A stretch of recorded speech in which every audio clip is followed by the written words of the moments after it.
About 90% of those infected with the HIV virus in China come from Yunnan province in the southwest of the country. China has officially diagnosed nearly 2,000 people as being HIV positive, a condition which can lead to AIDS. But experts estimate the real number as being nearer 10,000. They claim that the official figure is marred by poor surveillance, inefficient reporting, and misdiagnosis. In Kunming, the provincial capital of Yunnan province, barbershops abound. As well as a haircut, the girls who work there also offer other services, often till late at night. Prostitutes do brisk business in the city, while officialdom looks the other way. The authorities deny the existence of HIV infection amongst the city's 3.7 million inhabitants. Yet, every evening, the numerous karaoke bars teem with life. Inside their bead-curtained doorways, male guests, accompanied by young hostesses, drink beer and sing pop ballads. For a sum, the women will provide a lot more. The HIV virus is spreading in the province, largely through ignorance about the dangers of unprotected sex. Condoms are on sale, but it's only the educated who ask for them. Apart from through casual sex, the HIV virus is also transmitted through drug abuse and the use and sharing of infected needles by addicts. In recent years, drug abuse in Yunnan province has grown dramatically as the region has become a transit point for heroin from the nearby Golden Triangle area of Burma, Laos and Thailand. 28-year-old San Mei spent all her earnings on heroin. She's now paying for treatment in Kunming Forced Detoxification Center. She says she began taking drugs out of curiosity. Now she's being helped to overcome her addiction with a mixture of medicines and coercion. This is only the beginning. At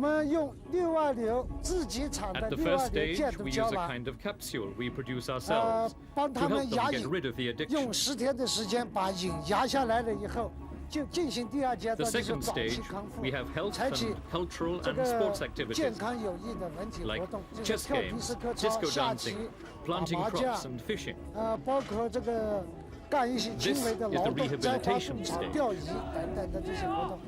Detoxification centers like these are run by the police, and many have a barrack-room atmosphere. Not all the inmates are voluntary. Many are drug addicts who've been arrested by the local police and forced to stay here.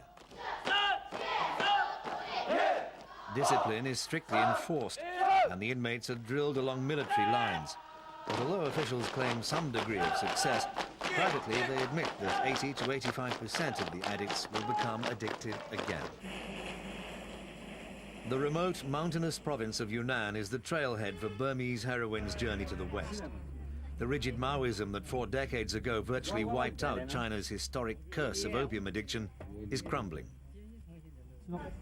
Millions of entrepreneurs, workers and farmers, thanks to economic liberalization, have escaped the strong central government controls that once dominated their lives.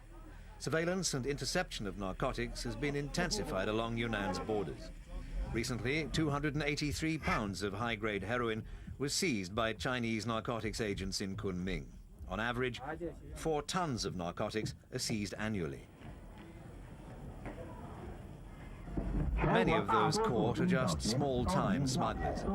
But the Chinese government is anxious to clamp down on everyone involved in the trade before the country's drug problem gets out of control. Officially, there are 150,000 heroin users in China. As we open ourselves up to the outside world, we have also taken notice of the existence of a mosquito and a fly, together with the opening up process. The mosquito is the narcotics problem, and the fly is the few cases of AIDS that we have. I believe there's no exception in any country in the world to strict law enforcement or punishment placed on mosquitoes and the so-called flies.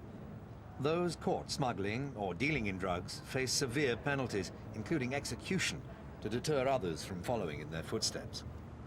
In Kunming, drug dealers are paraded before thousands of people in the city's main auditorium. It's a very public humiliation. But it'll take more than public displays to control the heroin coming from the mountains on the Burma border.